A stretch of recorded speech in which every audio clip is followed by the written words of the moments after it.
The call came in just after dawn, jarring Ranger Dana Sutter from the few hours of uneasy sleep she'd managed to snatch. A frantic voice on the other end of the radio reported that a group of campers, 4 young adults, had not returned from their overnight trip. They were scheduled to check out the previous afternoon but never did, and the family of one of the campers was worried. Dana felt her pulse quicken at the news. Missing persons were not entirely uncommon in large parks, but usually they turned up when they realized they were off trail or had lost track of time. In many cases, a quick search resolved the situation. Still, she'd learned from experience never to dismiss such concerns. The wilderness could be merciless if you lost your bearings, especially if the missing parties weren't experienced. The group had last been spotted 2 days prior, signing in at the ranger station's logbook and chatting excitedly about the remote Pine Grove Trail. They planned to camp near Redwood Creek. Now they were gone. No calls from them, no sign of them returning. Hanging up the radio handset, Dana moved quickly, gathering maps, first aid supplies, and her standard search and rescue gear. She took a moment to scan the logbook herself.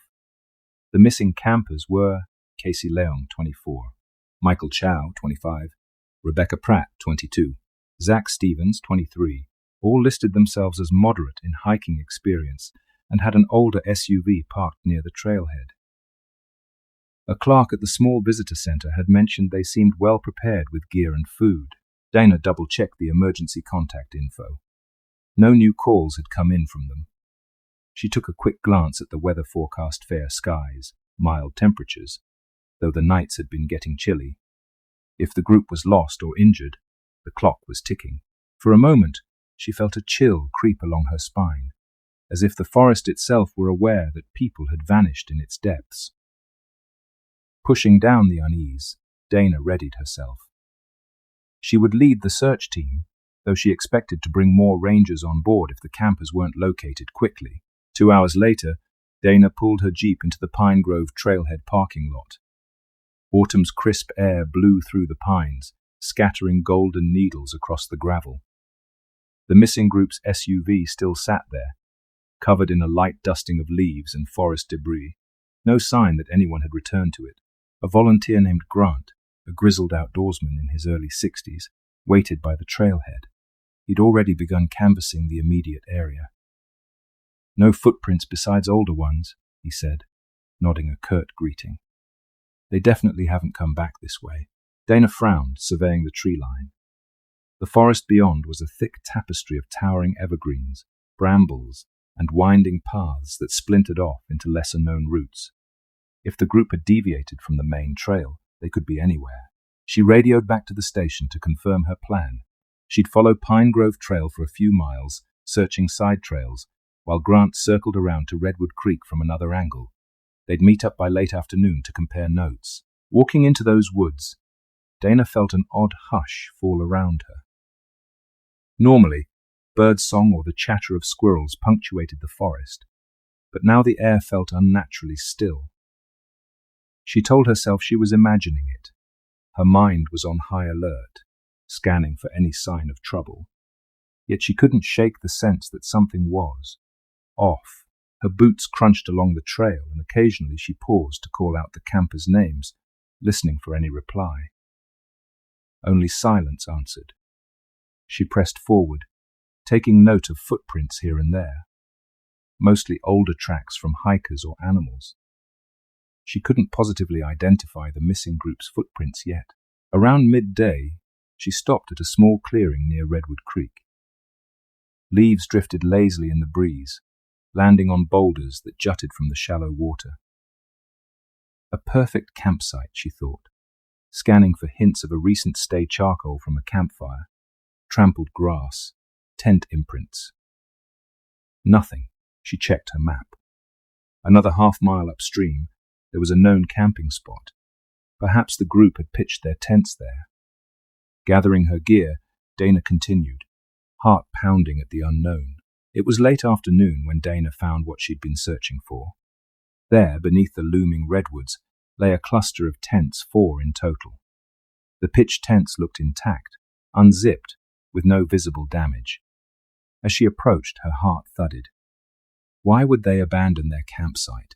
"Hello," she called, her voice echoing among the trees. Ranger Dana here. Is anyone there? Silence. She ventured between the tents. Each flap was open, revealing sleeping bags, backpacks, and personal belongings inside. Half-eaten snacks, water bottles, a portable charger. It was as if the campers had simply stepped away for a moment, except they never returned. Dana crouched beside one tent and gingerly lifted a wallet from the ground. Michael Chow's driver's license stared back at her. In another, she spotted a smartphone lying next to a journal. She picked up the phone, pressing the power button. But it was dead. The strangest detail was that none of the supplies had been taken. If they were going for a short walk, they might have left some gear behind, but not everything. No boots or jackets were missing. Dana counted 4 sets, all neatly placed near the tents. A chill skidded up her spine. She checked her watch. The sun was sinking behind the trees, painting the sky in hues of orange and red. She'd found the campsite, but still had no sign of the campers.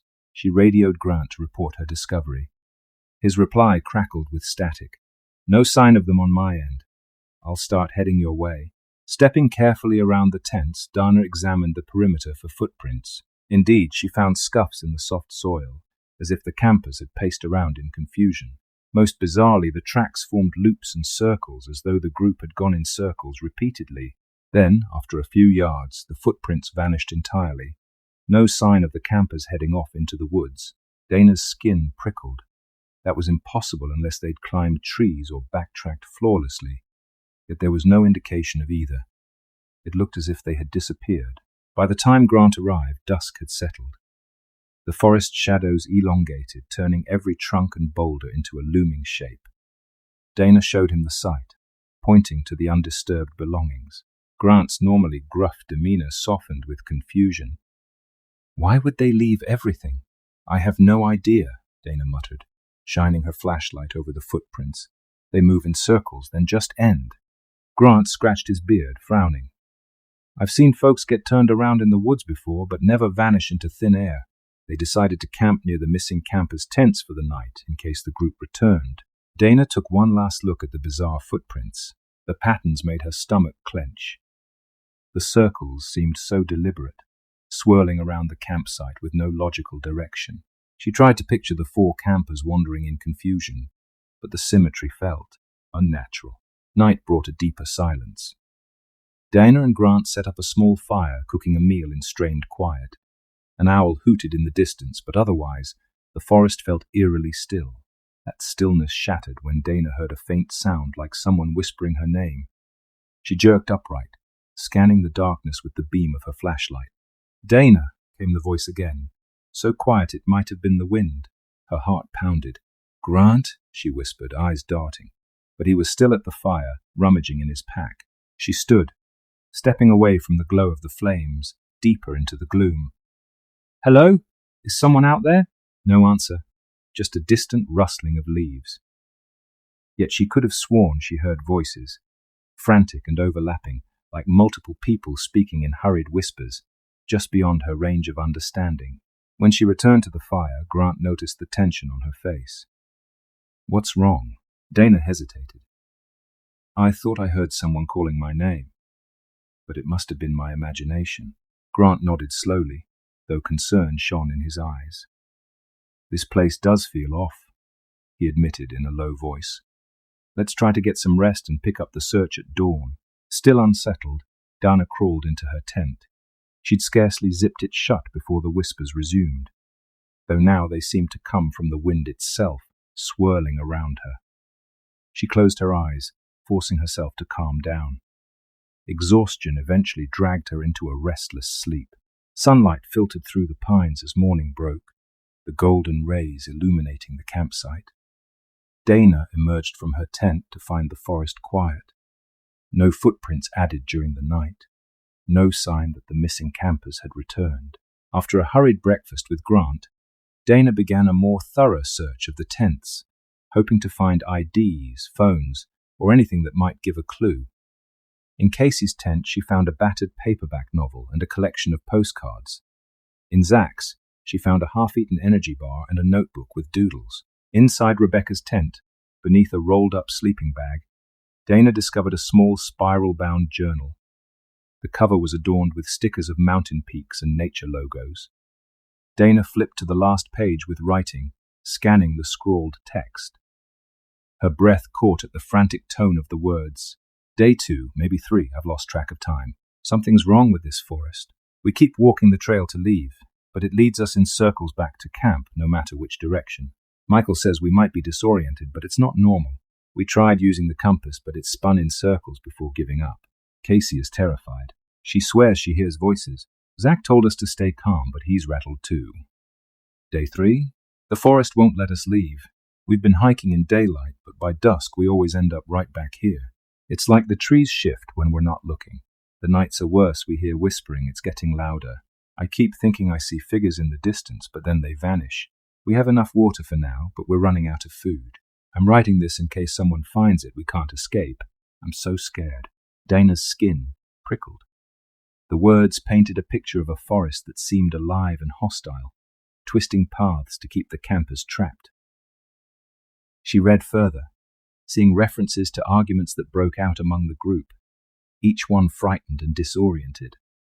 The final entry was cut off, the pen's ink trailing across the page. Day 4 or 5. We're desperate. Zach wants to break camp and hike in a straight line, ignoring the trails. But the forest, is it changing? Casey said she saw someone watching us at dusk, a figure among the trees holding. The writing ended abruptly. Grant peered over Dana's shoulder, letting out a low whistle. They must have panicked. But is it just group paranoia, or? Dana rubbed her temples, recalling her own sense of unease. I don't know, but that explains the footprints circling.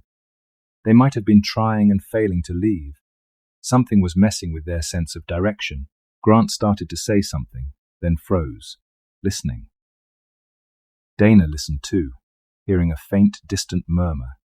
It sounded like wind raking branches, a sigh that formed words just out of comprehension. They decided to retrace the campers' supposed steps. If the group truly attempted to escape and ended up back at camp, there might be some pattern in the terrain. First, they used a standard ranger compass to determine north. Both of them verified it was working properly. They agreed to walk a northbound route from the campsite. Initial progress went smoothly. They set a steady pace, marking trees with bright tape to ensure they had a visible path back. The forest around them was dense, but they navigated carefully, checking the compass every few minutes to confirm direction. Strangely, after about 30 minutes, they stumbled upon one of Dana's bright tape markers. Impossible, because they'd placed only behind them, not ahead. Grant stared at the marker, then at the compass. The needle wobbled once, then settled on an orientation that seemed correct, yet it clearly had led them back in a loop. This shouldn't happen, Grant muttered. We never turned around. Dana's heart pounded. The camper's journal was coming to life before her eyes. Let's try again, but more systematically. They pressed on, relying not just on the compass, but also the sun's position. Yet unbelievably, no matter how carefully they walked, they soon emerged back at the same marker. The track they'd made in the soil confirmed it. 2 grown adults, experienced in navigation, were marching in circles. A creeping sense of dread clutched Dana's stomach. Is the forest actually shifting, or are we losing our minds? She thought about the frantic scribbles in Rebecca's journal, the mention of a forest that wouldn't let them leave, the whispering, the feeling of being watched. Could there be some strange phenomenon at play? Grant's patience snapped. I'm going to push forward in a straight line, ignoring the compass. He hacked away at the underbrush, forging a direct path. Dana followed, though an unspoken fear pulsed in her. Minutes ticked by in tense silence, footsteps crunching twigs and leaves. Then, impossibly, they burst into the clearing where the tent stood, as if the forest had spat them out at the very place they were trying to escape. Dana and Grant exchanged a glance of shared alarm. They had walked in an unwavering line, yet they ended up back at the campsite. It defied all reason. We need to regroup, Dana said quietly. Her mind churned with possible explanations, magnetic anomalies, illusions, exhaustion. Yet none fully accounted for what they'd just experienced. Grant paced around the campsite, muttering curses under his breath. I've hiked these woods for decades, never seen anything like this. Though the sun still shone, a deep chill seemed to spread through the air. Dana remembered the journal's final line mentioning a figure at dusk. Her gaze flitted around the towering pines, half expecting to spot someone lurking. As if on cue, a rustling echoed from the undergrowth. Dana spun, flashlight in hand, though the day was bright enough. She saw movement, a fleeting shape flitting between the trunks. "Hey!" she called out, but the shape vanished. Grant rushed over, scanning the trees. Could it be one of the campers? "I'm not sure," Dana replied, adrenaline surging. "We should check." They ventured toward where the movement occurred. Branches snapped underfoot. Dana's pulse raced, both from the chase and from a creeping dread that something about this forest was all wrong. Yet they found no one, just an empty glade. Dana noticed disturbed leaves, as if someone had stood there moments before, but no footprints. The hair on her arms stood up when a gust of wind whispered what could have been a voice. She whipped around, but again saw nothing. Grant's face looked ashen. Clearly he felt the same uncanny presence. When they returned to the campsite, the sunlight had shifted, moving behind the taller pines. Shadows lengthened, gloom settling in even though it was still afternoon. Dana felt an urgent need to radio for backup. Their plan to contact the main station quickly crumbled. The handheld radio crackled with static no matter how many channels they tried. Dana cursed under her breath. This far in the forest, signals were spotty, but something felt deliberate about the interference. Grant climbed a slight ridge, trying to get a better vantage. Dana waited anxiously by the tent, scanning the perimeter. That's when she saw the new footprints. Her own footprints heading away from camp, but she had not walked there yet today. They were fresh, the exact shape and tread of her boots. They led into the thick of the trees, where darkness pooled beneath intertwined branches. Her mind reeled. This can't be right. She approached slowly, noticing how the prints matched her steps from the previous day, except she had never walked in that particular direction. It was as if the forest was replicating her footprints, forging a path that shouldn't exist. She called Grant's name, voice quivering. He jogged back, out of breath. "No luck with the radio. It's all static. What's wrong?" Wordlessly, Dana pointed to the footprints. Grant's eyes widened. He crouched to inspect them. "They're definitely yours. Same size, same boot pattern." Dana swallowed hard. "But I never walked there." An uneasy hush enveloped them. Then came the whispers again, rising on a sudden gust of wind, swirling around the trees. This time, the voices sounded frantic, layered over each other. "Dana. Can't leave." The words were just barely distinguishable. Grant stepped back, looking pale. "We have to get out of here." "Yes," Dana agreed, "but how?" The sinking sun cloaked the forest in a strange twilight. Shadows flickered, branches twisted in the half-light. Dana and Grant decided their best chance was to follow Redwood Creek downstream, hoping it would lead them to a known landmark or break the forest's bizarre hold. They packed up quickly, ignoring the campers' tents for the moment. There would be time later to retrieve them, if possible. The only item Dana insisted on taking was Rebecca's journal, pressed to her chest like a talisman. Following the creek felt natural. Water flows downhill, eventually leading to the park's boundary or a more traveled path. At first it seemed promising. They walked at a good pace, the babble of the creek steady by their side. But an hour in, the creek bent in a wide arc, and they reached a wide pool.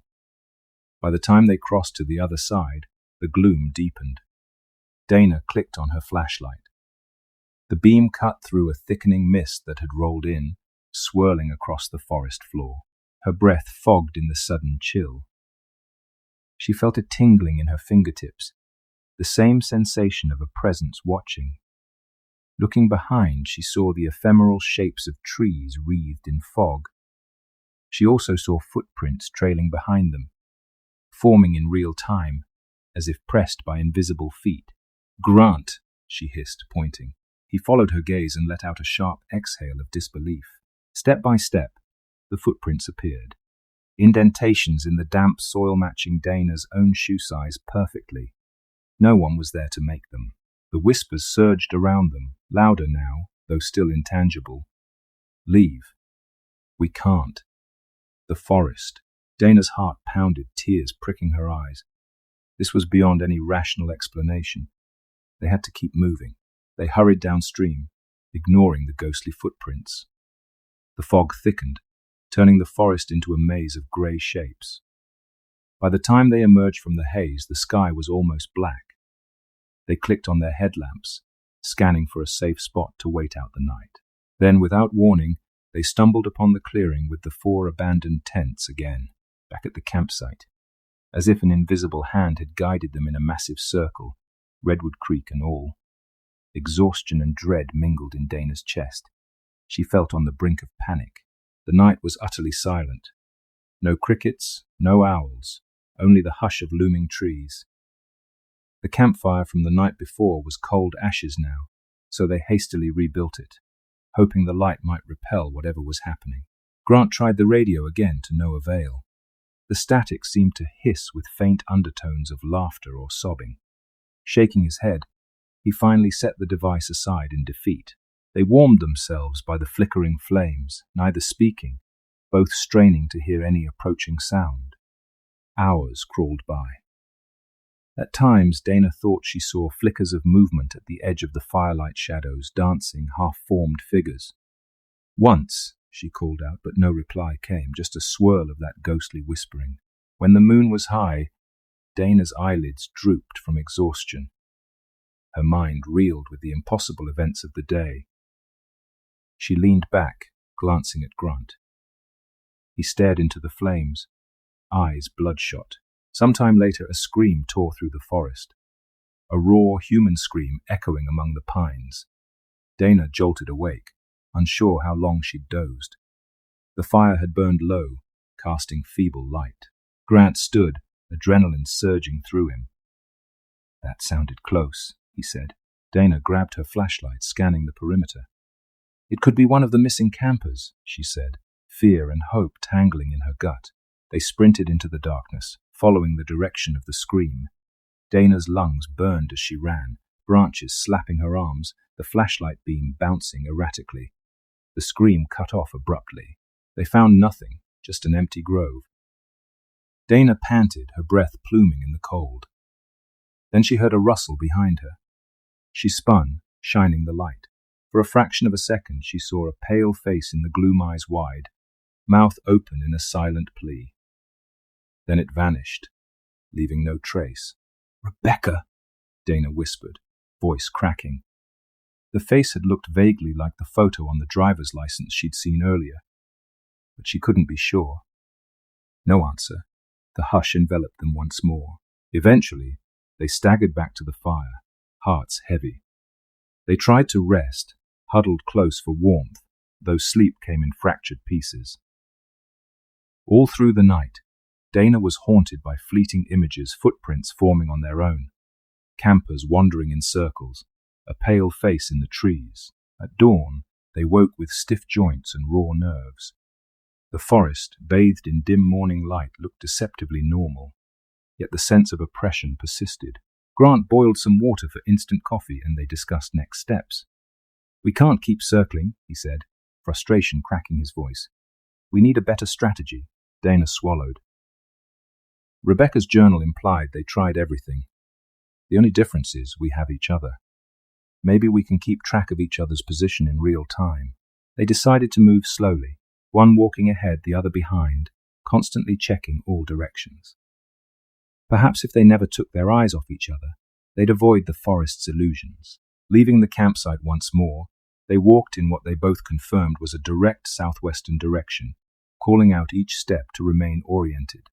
10 steps, check each other, mark a tree. Another 10 steps, repeat. For a while, it seemed to work. The woods felt less menacing under the early sun. They advanced more than half a mile, marking trees with bright ribbons, noticing no loops. Dana's spirits lifted slightly. We might actually be making progress. Then the forest-dimmed clouds obscured the sun, and a whispering breeze picked up, swirling leaves around them. Distracted by the sudden gloom, Dana glanced to her right and froze. The ribbons they'd been placing were all around her, an entire circle of them. She called out, "Grant!" No answer. She turned, shining her flashlight. He wasn't there. She tried again, voice cracking. "Grant!" Her own footprints crisscrossed the ground. She realized with horror that Grant's footsteps were gone, as though he'd never been there. She was alone, ribbons marking a spiral shape that made her dizzy. She staggered, heart hammering, trying to remember how the forest had rearranged itself this time. Where did Grant go? Panic flared. Dana spun in circles, scanning every trunk, every bush. The gloom was thick, despite it still being daytime. A hush settled again. Then she heard it. Grant's voice, distant yet urgent. She followed the sound, weaving between the trees. The voice led her deeper, each call tugging her like a lifeline. At one point, she thought she glimpsed him through the branches, but it turned out to be a twisted trunk. Finally, the call stopped. Dana stood in a strange part of the forest, the air cold enough that her breath misted. A ring of mossy boulders formed a natural clearing. The wind whipped around, carrying the hush of countless whispers. Dana realized with dread that she recognized this place. The footprints in the leaf litter formed circles reminiscent of the campsite. The hush of voices seemed to chant in overlapping tones. Stay. No escape. The forest. She pressed a hand over her mouth, trying not to sob. Was she trapped like the others now? The missing campers. Grant everyone pulled into a labyrinth where the rules of nature no longer applied. Tears blurred her vision. She thought of the journal, how it ended abruptly, how its author described the forest's refusal to let them leave. Now she too was ensnared. She sank onto one of the boulders, gripping the journal like a lifeline. Maybe the final entries held a clue. She flipped to the last scrawled lines. We saw someone in the trees tonight. Zach called out, but they didn't respond. They just stared. I think they want us to come deeper. I'm so cold. Casey won't stop crying. The forest is. The text ended. Dana closed her eyes. She had no illusions that rereading the same words would magically free her. She wasn't sure how long she sat there, stunned by terror and exhaustion. At some point, a faint rustle snapped her to attention. A shape emerged from behind the largest boulder. A figure with disheveled hair, clothes torn and dirty. Casey?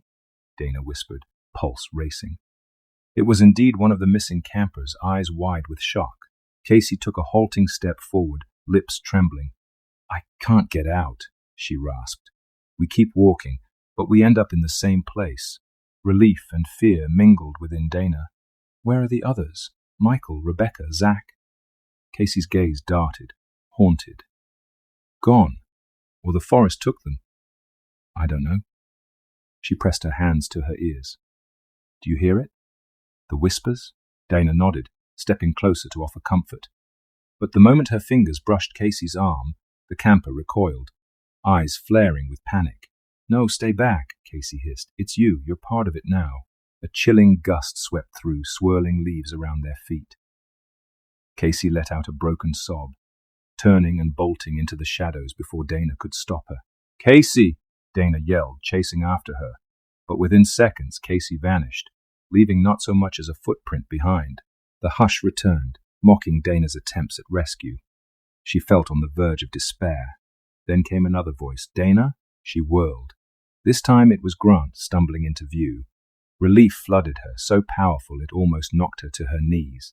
Thank God, she whispered. I thought I lost you. Grant looked shaken, but he forced a thin smile. Something pulled me away. I can't explain it. But I found a small ravine. It looks like there's a path down there. Maybe it's an exit. Hope flickered in Dana's chest. She followed him through the trees, feeling the forest's invisible eyes on her. They reached the ravine, a narrow slash in the earth that cut through the dense woods. Stone walls lined the sides, moss and roots forming natural steps. A thin stream trickled at the bottom. "We'll follow this," Grant said, voice steadier now. "Ravines can lead to lower ground, eventually an outflow or river that leaves the park. It's worth a shot." Carefully they descended, using branches as handholds. The air in the ravine was cooler, carrying the scent of damp stone. At times they had to crouch beneath low overhangs or wade through shallow water. A strange sense of claustrophobia pressed in. The sunlight barely penetrated the ravine, and the trickling water echoed unsettlingly. Yet they pushed on, driven by desperation. For nearly an hour, they navigated the gorge without looping back or encountering illusions. No ghostly footprints, no ephemeral shapes. The forest above was invisible behind the rocky walls. Dana's spirits rose. "We might be outsmarting whatever's up there," she said. Grant grinned, though warily. "Let's not jinx it." As they pressed deeper, the ravine floor widened into a small cavern-like space. Water pooled in a corner, reflecting the feeble light from above. A faint draft of air suggested an opening further along. Just then, a sound echoed soft, wet footsteps as if someone else was treading the water. Dana raised her flashlight, scanning the gloom. A figure emerged from behind a boulder. It was Michael Chow, one of the missing campers, though in a pitiful state. His clothes were soaked, hair plastered to his forehead, eyes sunken. "Michael," Dana called, relieved. "Are you hurt?" Michael stared blankly, lips cracked. After a moment he croaked. "Couldn't leave. We tried. So many times. This place, it loops. But maybe here." He trailed off, gazing at the water. Grant took a cautious step forward. "We found a path. Come with us." But Michael shook his head, eyes darting. "Rebecca, Casey, Zach. The forest took them. I tried to stop it. Now, I'm lost." Dana's flashlight illuminated his trembling form. "Michael, we can help." Slowly, Michael lifted his gaze, and for an instant, an unearthly glimmer passed across his eyes. He whispered, "It wants us. All of us." Then he turned and ran, splashing through the shallow water, disappearing into the darkness. Dana and Grant exchanged a look of dismay. Why do they keep running? Something was driving these campers to flee even from help. "Let's keep going," Grant said, voice tight. "If we can find a real exit, we can bring help back, real teams, helicopters, anything we need to get them out." They followed the ravine's winding path until the walls opened up, revealing an exit overshadowed by thick brush. Dana's heart soared at the sight of sky beyond the twisting undergrowth. Pushing aside branches, they emerged onto a small slope. The forest stretched out below them, sunlight gleaming on leaves. The menacing hush seemed to recede, replaced by normal bird calls. They trudged downhill, expecting to see the park boundary or at least a ranger road. Instead, they found themselves back at the campsite. "No!" Dana cried, dropping to her knees. The 4 tents still stood in their ring of pines. They'd come full circle again, in utter defiance of the ravine route they had traveled. Grant stared, jaw clenched. "This is impossible." A wave of despair crushed Dana's chest. Every route, every attempt led back here. Was there truly no escape? By now the day was waning. Exhaustion weighed on them both. They decided to rest one more night and attempt another plan at first light, maybe building a large signal fire or marking a massive SOS. Darkness fell swiftly, bringing a thickening fog that lapped at the trees like pale fingers. The forest whispered. The 2 rangers huddled at the fire, words scarce, each grappling with the possibility they might never leave. At some point in the night, Dana heard a familiar voice, faint, calling her name. She glanced at Grant. He was slumped against a log, eyes closed in fitful rest. The voice came again, more urgent. "Dana!" She stood, following the sound. Her flashlight beam pierced the fog, revealing fleeting glimpses of footprints, her footprints forming a path deeper into the trees. No, not again, yet something compelled her to follow, as if the voice's urgency was genuine. Step by step she moved away from the safety of the fire. She found Casey huddled behind a tree, tears streaking her muddy face. "Please help me," Casey pleaded. "The forest is whispering. It's hungry." Dana reached out. "Stay calm. Let's go back to the fire, gather supplies, and try again together." Casey shook her head violently. "No time. You have to break the circle." The word startled Dana. "What circle?" Casey's gaze flicked toward the campsite. "The forest keeps you here, keeps us all here looping. You must break it. Break the circle." Before Dana could clarify, Casey dissolved into the fog like a mirage, fading. Dana returned to the campsite, heart hammering, mind spinning with Casey's cryptic advice. Break the circle. Could that refer to the campsite arrangement? The swirling footprints? She tried to wake Grant, shaking his shoulder. He stirred with a groan. "I'm up." "What is it?" Dana explained Casey's words. "We have to do something drastic. The circle is what traps us, maybe. If the campsite is the anchor." Grant considered for a moment, eyes narrowing. "You think destroying the camp might free us?" She shrugged, desperation coloring her voice. "It's worth a shot." Using flashlights, they rummaged through the tents, piling up the missing campers' belongings near the fire pit. It felt wrong to destroy personal property, but they had no other leads. They fed the items into the flames, watching the gear shrivel and blacken. The tents were next, collapsing in a heap of synthetic fabric. The growing blaze roared, sparks flying into the night sky. Dana's heart pounded as she saw sleeping bags catch fire, the bright swirl of plastic melting. Smoke billowed, swirling overhead. She prayed this wouldn't be in vain, that they weren't simply defiling the remains of the campers' only shelter. The wind howled. The forest's whispers rose, outraged, forming a deafening chorus. The firelight flickered, casting frantic shadows. For a moment, Dana saw faces in the swirling smoke. Rebecca, Michael, Zach, Casey, twisted in anguish. Grant shielded his eyes from the heat. Dana stood transfixed by the inferno. "Break the circle!" The flames leapt higher, devouring the tents. Suddenly, the blaze sputtered like a candle in the wind. The forest fell silent, the hush absolute. When the smoke cleared, the campsite was unrecognizable. Ash and twisted poles remained where the tents once stood. A slow wind carried the last embers away. Dana and Grant waited, hearts thudding, uncertain if the destruction had accomplished anything. The hush stretched, pressing in on them. Then, gradually, forest sounds returned. Crickets chirping, a distant owl hoot. The normal tapestry of nighttime wildlife. Dana lifted her gaze to the canopy. The oppressive feeling had lifted, if only a fraction. She glanced at her compass, hardly daring to hope. The needle held steady. She looked to Grant, who nodded in silent amazement. They picked a direction due south and walked. This time, no illusions blocked their path. The forest opened up, revealing the winding main trail. Within an hour, they saw the ranger road in the distance, headlights from a passing vehicle. A sob of relief escaped Dana. They were out. It worked, somehow. Backup rangers arrived with a convoy of off-road vehicles, responding to earlier alerts. Dana and Grant were treated for dehydration and minor injuries. They recounted their harrowing experience, though they didn't know how to explain the phenomenon that had ensnared them. A search team scoured the area for the missing campers, but found no trace, only the charred remains of the destroyed tents. There was no sign of Casey, Michael, Rebecca, or Zach. Weeks passed without leads, the official report labeling it an unsolved disappearance.